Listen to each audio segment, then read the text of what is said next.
She pressed me against the gallery wall with one hand flat beside my head and the other at my waist and said my name once, low, final, like she had been holding it behind her teeth for 8 years and had finally run out of room. Heat dropped through my hips before I could stop it. Her mouth was an inch from mine, and she did not move, and I realized with absolute clarity that she was waiting for me to say no. I did not say no. If you want to hear uncensored too hot for YouTube stories, check out my Patreon in the description. Tell us where you're watching from and subscribe. Rewind. 3 weeks earlier. No, 3 hours earlier. The same Tuesday in May, the same morning I woke in my rental in Marseille and stared at the ceiling and rehearsed for the 14th time the professional logic of what I was about to do. I was about to spend 3 weeks photographing the private archive of Céline Var. I was about to live and work inside the estate of the woman who had beaten me at the Marchand Prize 8 consecutive times. 8 years, 8 runner-up finishes, 8 envelopes opened on 8 stages in 8 cities, while I watched her collect what I had spent a year building toward. The professional logic was unassailable. The commission paid better than anything I had taken in 2 years. The access to her archive was the kind of thing photographers applied for in writing and were routinely refused. And 3 weeks in Provence was objectively not a punishment by any reasonable metric. The professional logic did not mention what it would cost me to spend 3 weeks in the same rooms as Céline Var, breathing the same air, watching her move through the work I had spent 8 years measuring myself against. The professional logic was doing a lot of heavy lifting, and I was letting it. I drove up from Marseille with the windows down because the morning was cool and I needed something on my skin to keep me from rehearsing the wrong things. The road through the Lavender Plateau was the kind of scenery that should have been distracting and wasn't. I was running 7 minutes late by the time the estate gates came into view. Tall iron, old stone, a gravel drive that curved around a stand of cypress and then opened onto the south face of the house.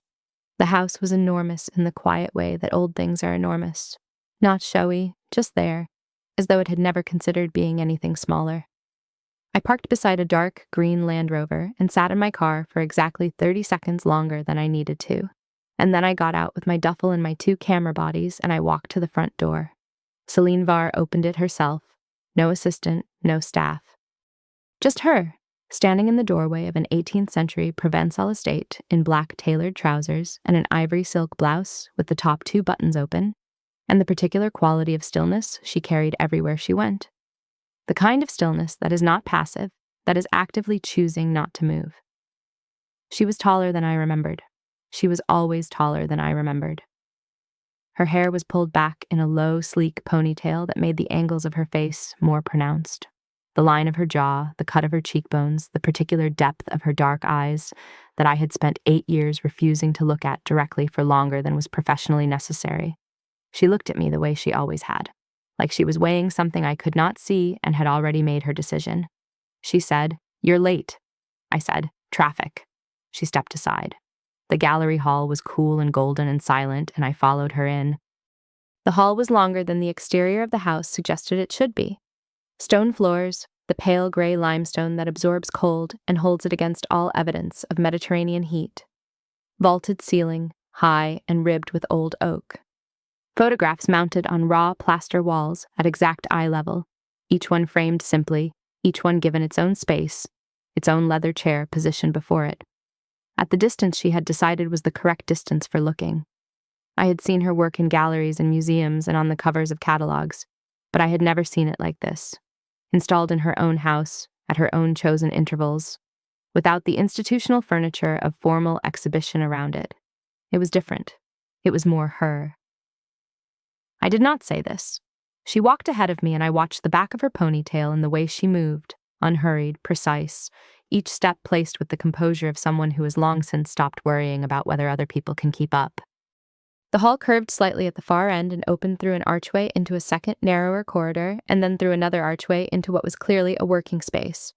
Long work tables, archive drawers floor to ceiling along 2 walls, the clean, sharp smell of archival materials, and, beneath it, the older smell of the stone itself.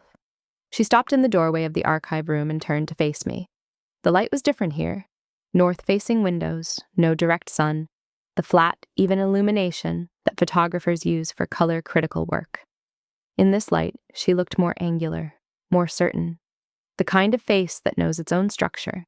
She said, 3 weeks, We work through the archive in chronological order, and you document what I designate. The prints in here are originals, and some of them are the only surviving examples of their negative. You will not touch them without cotton gloves. You will ask before you move anything. If you have a creative opinion, I will consider it. If you have a creative preference that conflicts with mine, we will discuss it once, and then I will make the decision. I said, understood. She said, you photograph the whole commission. You do not cherry pick. I said, I know how commissions work. Something crossed her face. The briefest contraction, gone before I could name it. She said, good. She turned and walked into the archive room, and I followed her. The room was cool, even by the standards of the hall. The drawers ran from floor to ceiling on 2 walls. Flat file drawers, the wide, shallow kind, each one labeled in her handwriting in pencil. Small, neat. The kind of handwriting that does not vary, that is the same at the end of a long day as it is at the beginning. She pulled open one of the mid-height drawers without consulting the labels. She knew where everything was, of course she did, and lifted out a sleeve of negatives and held them against the north light. She said without looking at me, there is a loop in the top drawer, left side. I found it and brought it to her, and she held the negatives up again, and I raised the loop to my eye, and we both leaned slightly forward, and for a moment we were looking at the same thing from 3 inches apart, and I could smell her. Cedar and cold linen and something faintly botanical underneath, green and cool, like something cut rather than grown. I noted this information, the way I note lens data, clinically, for practical purposes. She handed me the negative sleeve. Her fingers brushed mine during the transfer. The contact lasted less than a second, and I registered it at the tips of 2 fingers, and then categorized it correctly as incidental and moved on. The morning passed in the way that focused work passes, compressed, without texture. She pulled drawers. I documented. She narrated selectively when something needed context, a commission, a location, a specific technical choice she had made in processing. Her voice was even, precise, the same register she used in the one formal interview I had watched online 3 years ago when I was trying to understand why she kept winning and I kept not. Low, but not soft. The kind of voice that does not need to raise itself because it is never needed to compete for a room's attention. At around 11, she pulled a drawer I did not expect. From the earlier section of the archive, the dates on the labels putting it somewhere around 2009, and lifted out a sleeve and looked at it for a moment before handing it to me without comment. I raised the loop. The images were of a market, Eastern European, from the architectural detail, the quality of the street signs. Street vendors, early morning light, a woman carrying something wrapped in paper. Quiet, unhurried. The framing was different from her later work. More tentative, still finding itself, but the eye was already there. That particular way she had of finding the geometry inside apparent disorder. I said, these are early. She said, 2009, before the first marchand. I said, before I could stop myself, before mine too. A pause. She said, I know. I looked up from the loop. She was not looking at the negatives. She was looking at the drawer. She said, still looking at the drawer. You entered the 2011 cycle with the Bratislava series. I said, you remember the series? She said, I remember all of them. I did not say anything. I did not know what to say. She pulled another drawer, and we moved on. By noon we had worked through a decade of her archive, and she had said fewer than 300 words not directly related to the work. I had said fewer than 100. This felt about right. This felt, actually, like the most professionally coherent morning I had spent in a long time. 2 people in a room doing something specific, without the noise that usually fills the space between people who don't know what to say to each other. Except that we were not people who did not know what to say. We were people who had decided, by some mutual tacit agreement, sustained over 8 years of being in the same professional orbit, not to say the thing. The archive room had a single leather chair in the far corner, positioned before a large print that I had seen before. The one that won her 3rd Marchand, a street scene in Lisbon. The chair was old and worn in the way that good leather chairs get worn, soft at the edges, darker along the armrests, clearly used. I noticed it because she noticed it. Not explicitly, but in the way her gaze touched it briefly twice in the morning hours, the way someone touches a familiar object to confirm it is still there. She left the archive room at 12:30 to make coffee, and I stayed and looked at the open drawers and tried to determine what I was feeling, and arrived at the clinical conclusion that what I was feeling was professional. Complex professional. The kind of professional that is aware of itself in the way that indicates it is performing its own awareness. She came back with 2 cups and set one beside my hand without asking how I took it. It was correct. I did not ask how she knew. The afternoon began. She walked me through the archive room one more time in the early part of the afternoon, pulling the drawers she wanted to work through first, organizing the sequence of documentation. She was methodical in a way I recognized as trained rather than innate, the methodical quality of someone who learned early that disorder is expensive and has not forgotten. She worked fast. She made decisions without deliberating visibly. She said the thing she meant the first time and did not revise it. At some point in the early afternoon, I had lost precise track of time in the way you do when you're working with film, when the process itself imposes a rhythm. She moved to the far end of the main archive table to retrieve a reference book she needed, and then came back and stood behind me and to my left, close enough that I could feel the specific warmth of her body before any part of her was touching mine, and reached past me to indicate a particular negative in the sleeve I was holding. Her finger hovered above the negative without touching it. She was careful like that, always one step before contact. And she said, "Start here, work left." And then, to steady herself over my shoulder as she leaned in, her hand settled at the small of my back. It was not, I was certain I reviewed this immediately, an act of anything other than physical logistics. She was leaning. She needed a point of contact. The small of my back was what was available. She placed her palm there with the same unself-consciousness with which you might place your hand on a wall to brace yourself, warm through the fabric of my shirt, fingers spread slightly, not gripping, just there, present, certain. The temperature of her palm was hot.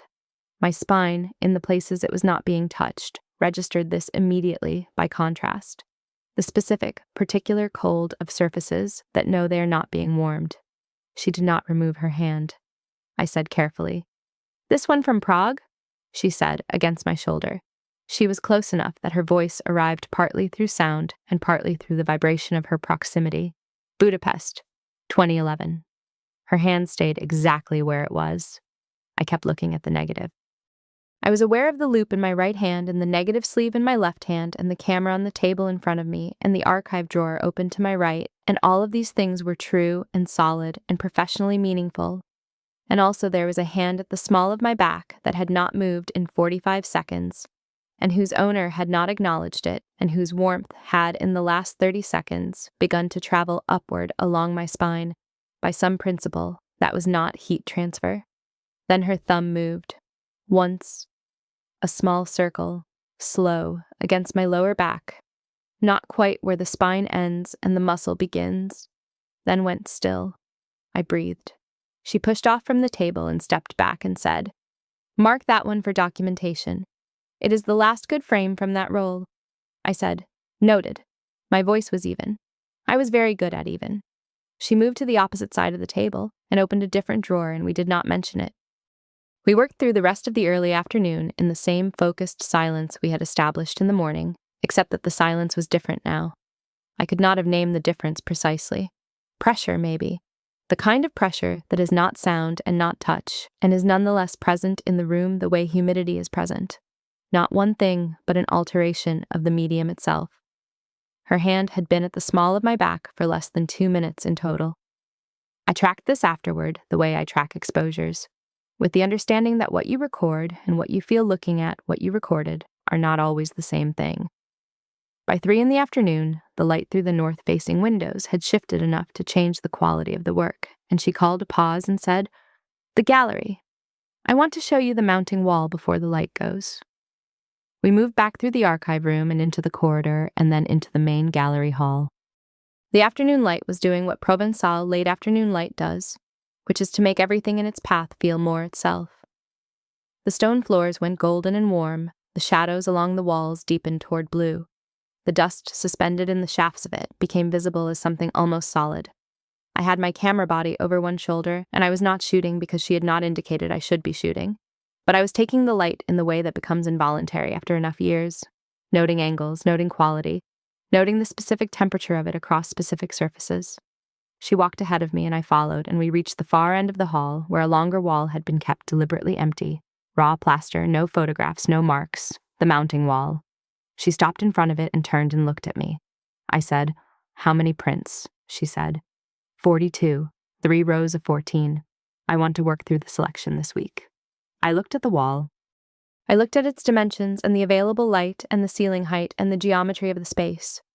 How the archway to our right would frame the left edge of any mounted work at certain viewing distances. How the window behind us would complicate the light on the leftmost column of prints in the afternoon. I said, "The window is going to be a problem for documentation in the afternoon hours.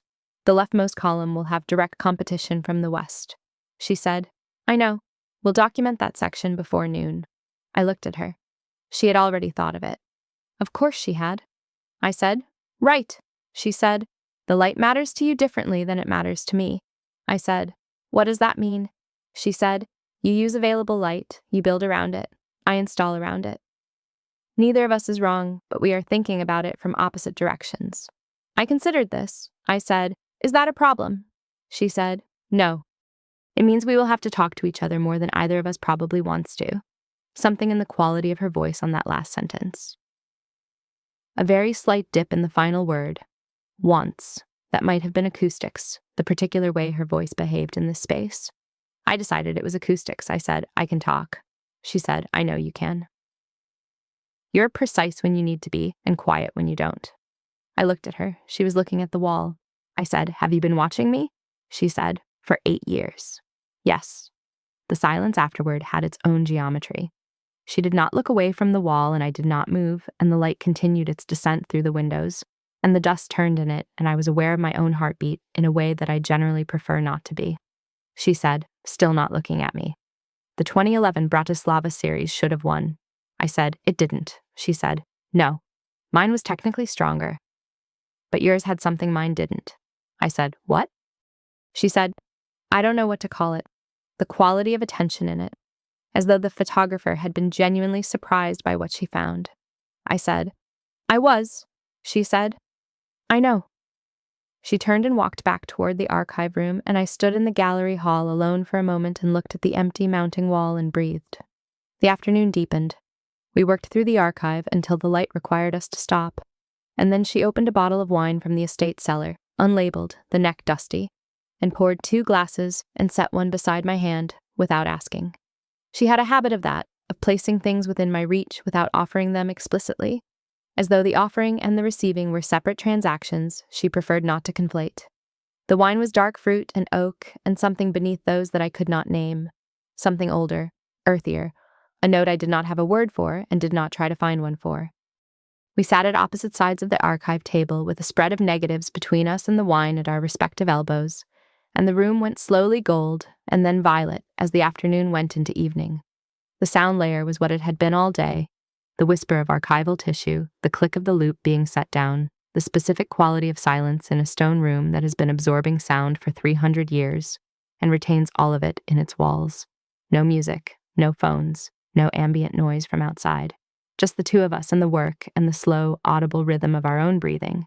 She said, at some point, barely above a whisper, "That one." I said, "The Barcelona print?" She said, "Yes. First row, 3rd position." I made the note. I took a sip of wine. She turned a page of archival tissue, and the sound of it in the quiet was enormous. And then she said my name. Once.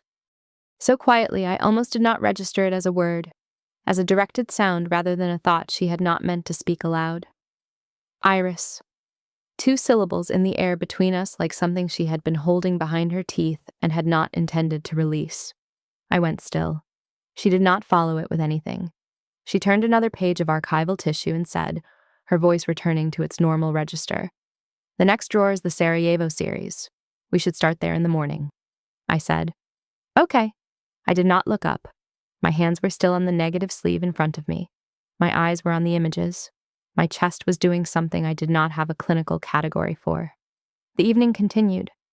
She moved around the archive table at some point to pull a drawer from the far wall, and in doing so passed close enough behind me that I could feel the displacement of air and the specific scent of her. Cedar and linen and the botanical note, closer now, warmer, something in it slightly altered by the day's work or the wine or both. She pulled the drawer and returned to her side of the table and set it down, and we kept working. At a certain point, I became aware that I was standing slightly differently than I had been standing in the morning, that my shoulders had oriented by some incremental drift I had not consciously executed toward the side of the table where she was, the way a plant's leaves reorient toward a light source without the plant's knowledge or consent. I noticed this and corrected it, and she did not look up from the negatives. She said, "You've been holding your breath." I had been. I had not known until she said it. I exhaled. She looked up. She was not looking at the negatives. She was looking at me with an expression I had seen before across award ceremony tables and conference panels and the occasional shared exhibition dinner, an expression I had identified in the past as professional assessment and now, at this distance, in this light, could not make that identification hold. Her breathing had changed from what it had been earlier in the afternoon, slower, more deliberate, the kind of breathing that is the result of a decision rather than a reflex. She said, barely above a whisper, "You do that when you're focused." "Hold your breath," I said. "Occupational habit," she said. "I know. I've been watching it for 8 years." She looked back down at the negatives, and I stood there with the wine in my hand and the room going violet around us and the statement she had just made sitting between us on the archive table, like one of the uncapped objects on its surface, open to the air, evaporating. I put the wine down. I said, "You said that before, that you've been watching." She said, "Did you think I hadn't been?" I said, "I thought you were too busy winning to watch what I was doing." She looked up again. The expression was different this time. Something behind the composure shifted. Not broke, shifted. The way a tectonic plate shifts before the ground changes above it. She said, "Winning and watching are not mutually exclusive, Iris." I did not answer that. She returned to the negatives, and I returned to mine, and we worked until the light was entirely gone, and she turned on the single lamp at the end of the archive table, and the room contracted around us into a pool of warm yellow light, with darkness at all its edges, and we kept working. At 9, she said, "We should stop for the night. I'll show you to your room." I said, "I can find it." She said, "You can't. The upstairs has 3 distinct wings and no logical system." She led me up through a back staircase I had not seen, narrow, stone, the kind of staircase that was not built for guests, and through a corridor with low ceilings and into a room at the east end of the house. The room was simple: a bed, a washstand, an armoire, one tall window that faced the garden. The kind of room that had been a servant's room once and had been repurposed without being over-furnished. I liked it immediately. She said, "The bathroom is across the hall. Breakfast is at 7 if you want it, or 8 if you don't." "We start at 9. I said, 7. She said, "Good." She turned to go. She paused in the doorway, not theatrically, not with any apparent awareness of its effect, and said without turning, "You shoot in black and white predominantly." I said, "Yes." She said, "The archive is mostly color."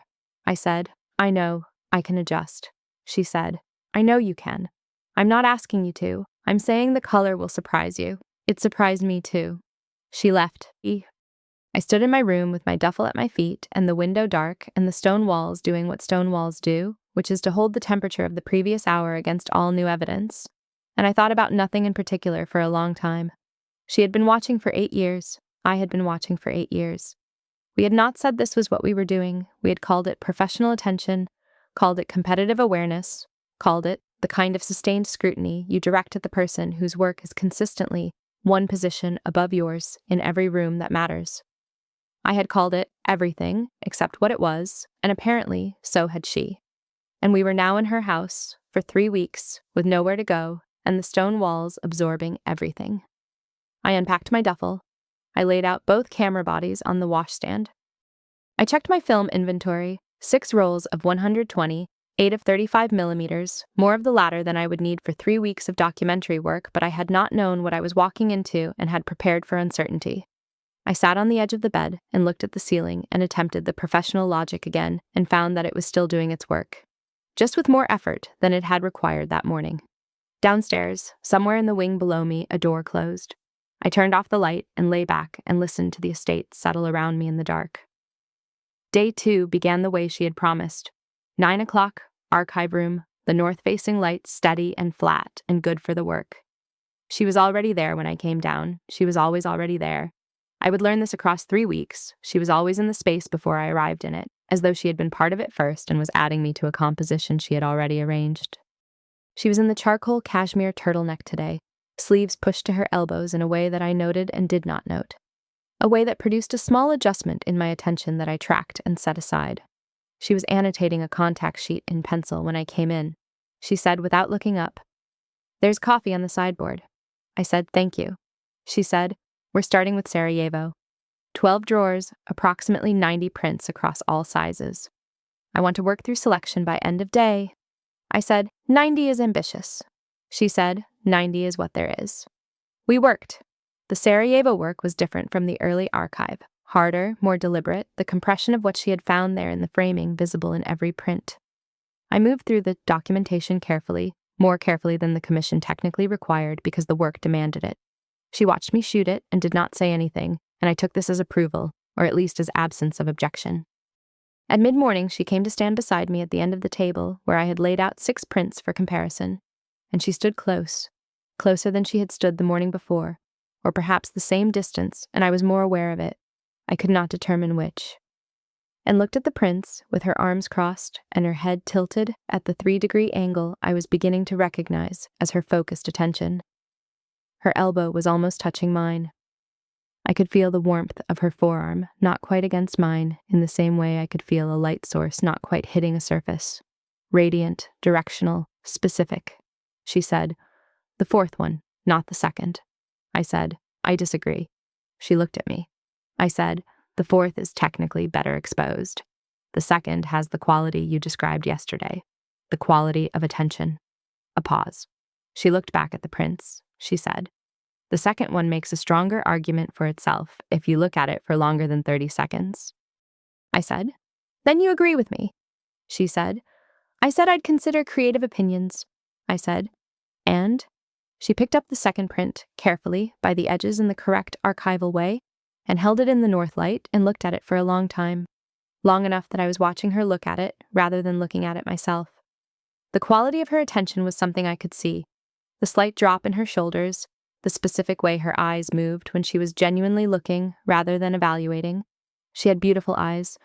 I had refused to think this for 8 years on the grounds that it was not useful information, and remained not useful now. She said, yes, the 2nd. She put it down. She moved around me to access the next set of prints, and her arm brushed mine as she passed, forearm against forearm, a single warm second, no pause, no acknowledgement. I stood with my arm in the warm space where hers had been, and breathed through it. 90 prints, 8 selected. We worked through them with efficiency and a growing volume of disagreement that was, I was noting with the precision I applied to all things I did not want to notice, consistently pleasurable. She argued cleanly, without aggression, without the need to close a debate definitively. She stated a position, heard a counterposition, evaluated it visibly, and either held or conceded, and in either case, she acknowledged the other position as genuinely having existed. I had spent 8 years imagining she was different in person from the public Celine Var. Cooler, more dismissive, more of the institutional authority she wore in professional contexts. She was not different. She was more concentrated, which was its own kind of thing to manage. By afternoon, we had settled into the rhythm that would define the week. Parallel work broken by intervals of joint assessment. The joint assessment reliably more charge than the parallel work. The parallel work somehow thicker with accumulated charge from the assessment. She moved around the room. I moved around the room. The space between us varied, and each variation registered at some level below deliberate attention. At 3 in the afternoon, she said, the gallery. Come. She led me back through the corridor and into the main hall, and I followed her, and she stopped approximately in the center of the gallery in front of a print I had noticed that morning. A wide format piece, North African light, a market with incredible long afternoon shadows, the kind of image that exists in the conversation between photography and painting without surrendering to either. She stood in front of it with her arms crossed and her head at its 3-degree angle, and she said, where would you put this? I said, in this hall? She said, in any configuration. Where does it live? I looked at the print.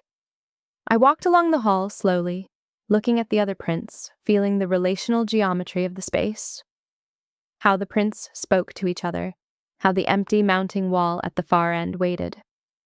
I came back to her position and stood beside her and looked at the print and said, last. Far wall, center position, she said. I had it first. Far wall, center, I said. Then we agree, she said. We agree on more than you expected. I said I didn't have expectations. She looked at me sideways. She said, yes, you did. I said, I expected it to be difficult. She said, it isn't? I said, not in the way I expected. She looked back at the print. She said, no, not in the way I expected either. We stood in front of the print in the middle of the gallery hall, and the late afternoon light shifted 1 degree warmer, and the shadows on the stone floor went 1 shade deeper, and neither of us moved for a long moment that I could not have assigned a specific duration to, that existed outside the normal units by which I tracked my own experience. Then she turned and walked back toward the archive room, and I looked at the print for another 3 seconds, and then followed. Day 3, Day 4. The days acquired texture and distinction from the work we moved through and from the minor tectonic events of our shared proximity that I was tracking with a precision that was becoming its own form of attention. By Day 3, she was handing things to me without the pause that had preceded it on Day 1. By Day 4, the distance at which we stood together over the archive table had decreased by some increment I could feel but not measure. By Day 5, she sat in the leather chair in the archive room corner while I was working at the table, not to look at the Lisbon print that the chair faced, but simply to sit, a gesture of comfort or ease I had not seen from her in any professional context. And I registered this change without commenting on it, and she did not appear to notice that she had done it. The loop moved between us freely by Day 3. She had handed it to me on the first morning, and by Day 3, we were leaving it on whatever surface was closest and picking it up without asking, the exchange becoming an unconscious rhythm of the work. I noticed when she picked it up, because I always noticed where the loop was, which was a professional habit I examined and declined to examine further. On Day 5, she handed me the loop, and her fingers lingered 1 beat longer than necessary on the contact point before she drew her hand away. I looked at the loop. I looked at the negatives. I did not look at her hand. The wine had become a 6 o'clock ritual by the end of the first week. She opened the bottle and poured 2 glasses and set mine beside my hand, and we kept working, and the light went gold and then violet, and then we stopped and sat at the archive table with the wine in the way that had accumulated enough repetitions to feel like it had always been the arrangement. The conversation in these evening hours was different from the daytime work conversation. Slower, less transactional, more given to the lateral thinking that good wine and low light encourage. She talked about the work in a way she did not talk about it during the day, with less structure, more doubt, more access to the part of a creative practice that is not confident. On the second evening, she said, looking at a print she was holding at arm's length, I almost didn't submit this one. I said, which year? She said, 2016, the Krakow series. I said, that's the one that won. She said, I know. I almost didn't submit it because I thought it was too personal. I said, it is personal. She said, yes. I thought that was a problem. I said, it isn't. She looked at me across the print. She said, you know that because yours always have been. I said, mine always have been, and they've never won. She said, one doesn't disprove the other. I said, my losing record suggests otherwise. She said, your losing record suggests the judges prefer my restraint to your vulnerability. That's a statement about judges. I looked at my wine. I said, that is possibly the most generous thing you have ever said to me. She said, it's accurate. Generosity had nothing to do with it. I looked at her. The lamp was on, and the room was small and warm with it, and she was still holding the print at arm's length and looking at me over it with that expression, the one I had identified in the past as professional assessment and had been failing to maintain that identification for several days. I said, why did you hire me? She said, because you're the best photographer I know. I said, there are other photographers. She said, yes. I said, you could have hired any of them. She said, yes. I said, so why me? She held the print for another moment. Then she set it down carefully on the archive tissue and said, because I was tired of being on the wrong side of what you see. I sat with that for a moment. The lamp hummed, the stone absorbed. She picked up her wine, and we did not speak of it further, and the evening continued. By the end of the first week, I had stopped being careful about where my gaze went when she was in the room. I had stopped the corrective adjustments, the deliberate redirections. I let my attention go where it went and noted where it went and said nothing about it. She was always in the room differently when she was not aware of being observed. Less composed, more present, the precision of her movements relaxed into something that was still precise, but also inhabited. She pushed her sleeves up when she was working intensely. She rubbed the inside of her wrist with her thumb when she was thinking. She made a very small sound, almost inaudible, when she found something in the archive she had not expected. On the 6th evening, she made that sound over a drawer she had not opened in. She said, approximately 12 years. It was a drawer from the early archive pre-Marchand, from a period she did not discuss in professional contexts. She lifted out a sleeve and held it against the lamp and made the sound, and then was quiet for a long time, and I continued working at my section of the table and did not ask. After a while, she said, "I was 23. I said, "The images?" She said, "Yes, these." I said, "What were you shooting?" She said, "My mother's hands." I did not say anything. I held the negative sleeve I was holding and looked at it and let the room hold the statement for as long as it needed to. After a moment, she carefully replaced the sleeve and closed the drawer and did not open it again. She refilled my wine without being asked. The second week began with the decision about the mounting wall. Which prints, which sequence, which spatial relationships. She had a system for this. Large format prints of every candidate spread across the hall floor, arranged and rearranged until the sequence felt true to her. We spent the first morning of the second week on the hall floor together, kneeling over prints, sliding them along the stone, holding them up to each other against the plaster to test the visual weight. She moved around the prints with the ease of someone completely at home in physical space, dropping to one knee to look at a print's lower edge, lifting a large format piece with both hands and the specific controlled strength of someone who has been handling large prints for 20 years. The charcoal turtleneck had been replaced by a black silk shirt today, and the sleeves were already at the elbows before 9 o'clock. At some point, we were both kneeling over the same section of floor, 2 prints between us, and she reached past me to reposition the right-hand print, and her wrist crossed just above my knee and the inside of her forearm, the soft side, the one she had been rubbing all week when she was thinking, passed 1 centimeter above my leg, and I held completely still and breathed through it. She did not notice, or she noticed and proceeded. She said, "This one needs to be further left." I said, "It creates a gap in the sequence." She said, "The gap is intentional." "The eye needs somewhere to rest." I said, "Okay."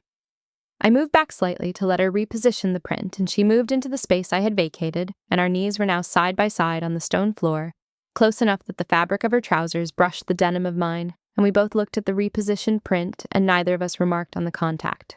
She said, "Better." I said, "Yes." We kept working. By the end of the second day of mounting wall work, we had a sequence.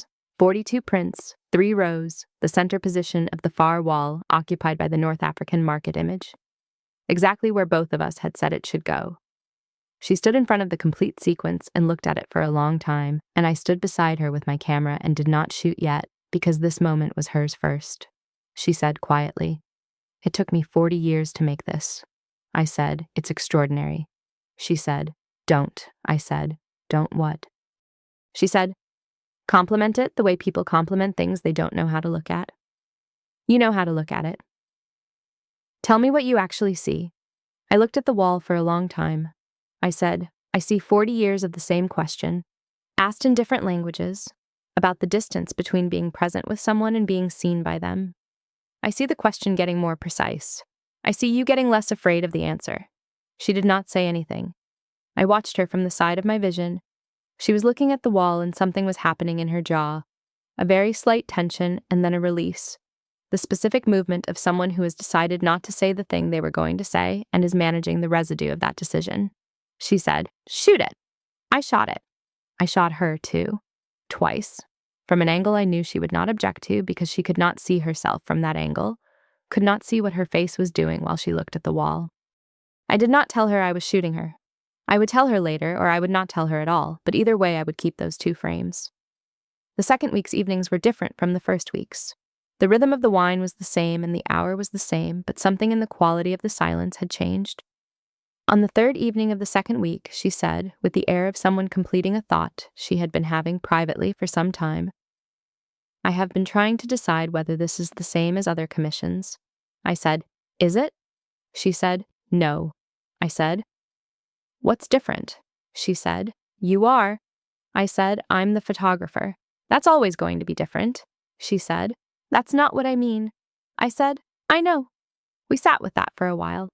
The lamp hummed. Somewhere outside, a shutter clicked. Mine on the table in the wind from a cracked window base, and we both looked at it. She said, "This is going to complicate the professional relationship." I said, "It already has." She said, "Yes." I said, "Does that concern you?" She said, "It concerns me that it concerns me less than it should." I picked up my wine. She picked up hers. We drank, and the room held us, and neither of us said the next thing. On the fourth evening of the second week, I was in the gallery hall alone at around 8, shooting the late light on the mounting wall. I had not had a clean shot of it in the gold hour yet, and the light this evening was perfect. The angle coming through the tall west window at exactly the degree that made the shadows on the plaster visible as texture. When I heard her footsteps in the corridor.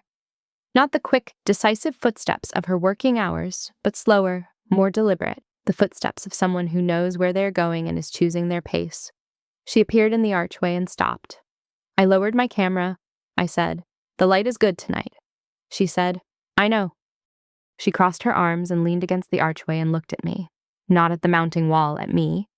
With an expression I had been failing to misidentify for 2 weeks now and had mostly stopped trying.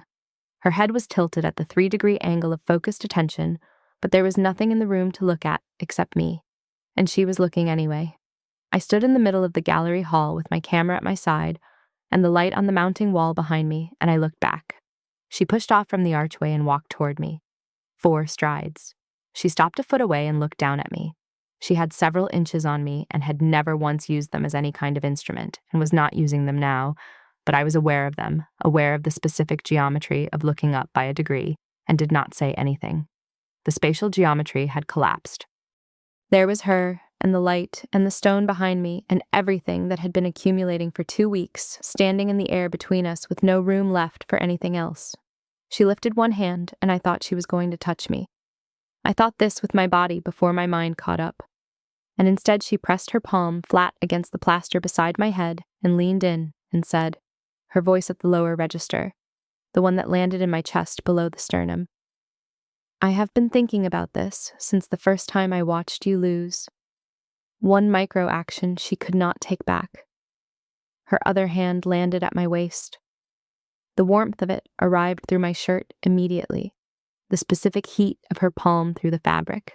Her fingers not gripping, just present, just there, making the claim of presence without the claim of action. I could smell her, cedar and cold linen and the botanical note, and beneath all of it, the warmth of the day, of the work, of the specific altered version of her scent that proximity and time had made different from what it had been on the first morning. I could hear her breathing. It was audible in the quiet of the stone hall, slow and deliberate in the way it had been during the evenings. And I understood this now as a decision and not a reflex. She said, 1 inch from my ear, "Tell me to stop." I said, "I'm not going to do that." She leaned back the single inch required to look at my face. Her hand at my waist did not move. Her palm against the plaster did not move. She looked at me with her dark eyes at close range and in the gold evening light, and something in the composure she had held for 2 weeks and 8 years before that was shivering at its edges. Holding, present in the specific way that what is about to break is always most present at its breaking point. She said, "I want to know what you're thinking." I said, "You know what I'm thinking." She said, "Yes, I want to hear it." I said, "You've been a year of my life, every year for 8 years. You have been the standard I measure myself against. You have been the person I think about when I am trying to decide if something is good enough. And for the last 2 weeks, you have been every room I walk into." She looked at me. Her thumb, the one on my waist, moved, once. A small circle, exactly where it had moved on the first afternoon at the base of my spine. Then it stilled. She said, "That last part." I said, "Yes." She said, "That's new." I said, "No, it isn't. It's just the first time I've said it out loud." Something in her jaw moved. That specific release I had been watching for 2 weeks. Her composure was not breaking. It was deciding. The difference is visible if you are paying attention, and I was always paying attention. She said very quietly, "I'm going to kiss you." I said, "I know." She kissed me. Not a tentative approach, not exploratory, not cautious, but exactly as deliberate as everything else she did.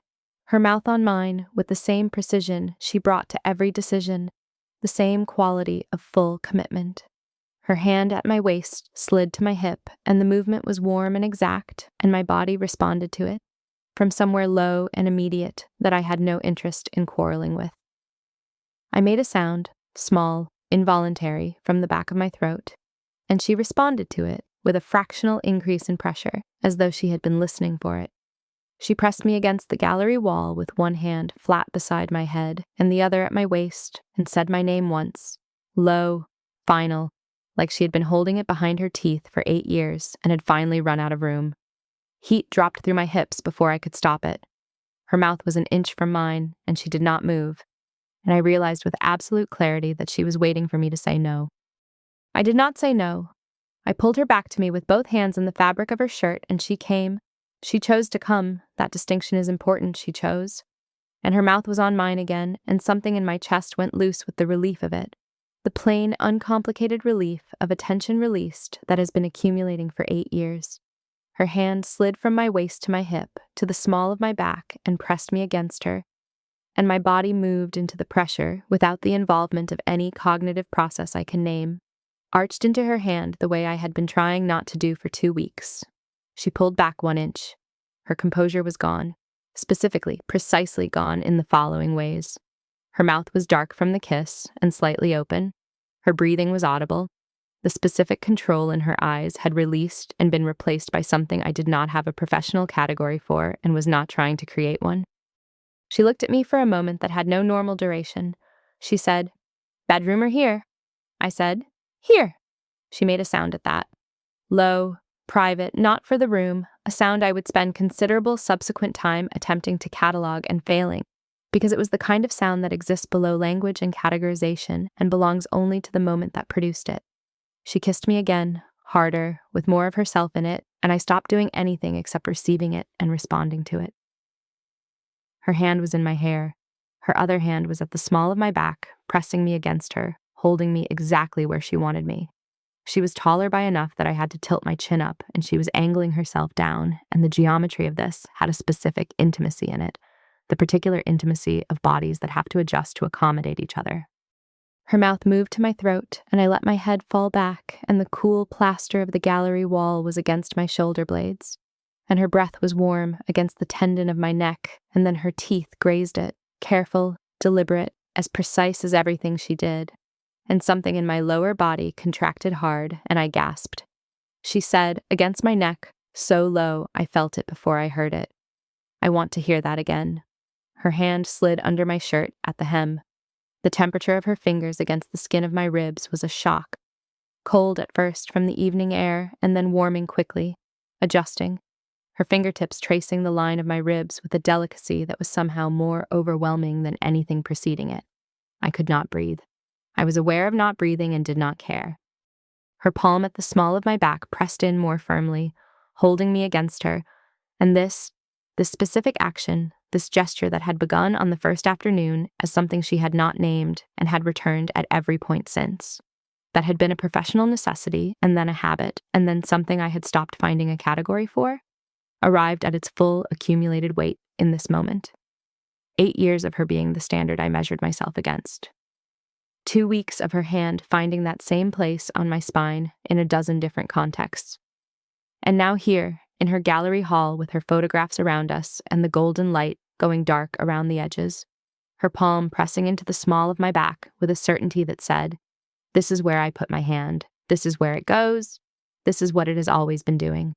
I grabbed her shirt with both hands and held on. She walked me backward until my shoulders were against the wall and we were fully in it. Fully in what had been coming since the first afternoon, when her thumb made one small circle at the base of my spine and went still. I was not thinking in complete sentences. I was thinking in physical facts. The warmth of her, the cedar and linen of her, the specific quality of her breathing against my skin, the way her hands moved with that same deliberate care she brought to everything she did, the way she was not losing control, but choosing, moment by moment, to let go. The evening light went the rest of the way into dark, and the gallery hall held us in its stone and silence and did not give anything away. We ended up in front of one of her photographs. The leather chair, the one in the archive room corner that she had been sitting in when she was not looking at the Lisbon print, the one that had acquired across 2 weeks the specific weight of her presence, was now occupied by both of us, or rather, she was in it and I was across her. And the Lisbon print was in front of us and neither of us was looking at it. Her hands were in my hair and at my waist, and then lower, with the same precision she applied to the composition of a frame, directing me without directing me, suggesting without commanding, precise in the way that speaks a language the body understands without translation. When she came, it was quietly.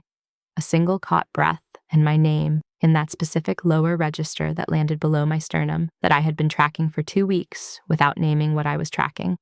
I filed the sound away. I filed it in the category of most important things I had ever recorded, which is a category I have been keeping since I was 22 and had never added to carelessly and did not add to carelessly now.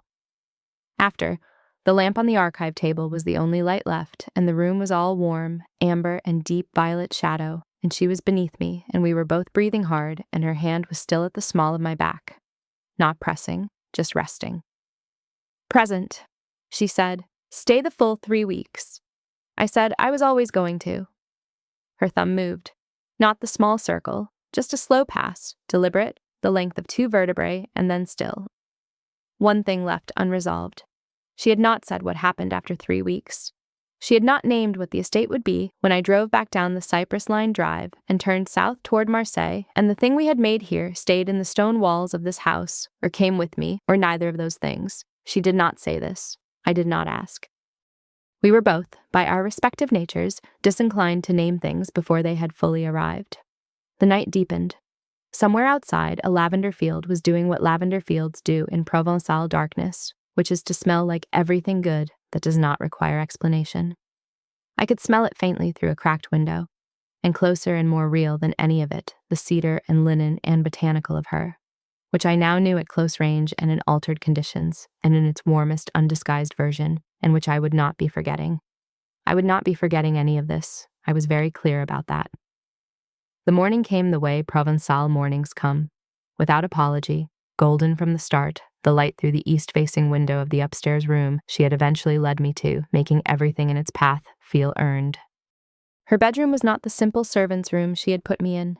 It was larger, darker furnished, the kind of room that had been a room of consequence in the house's original life and remained one.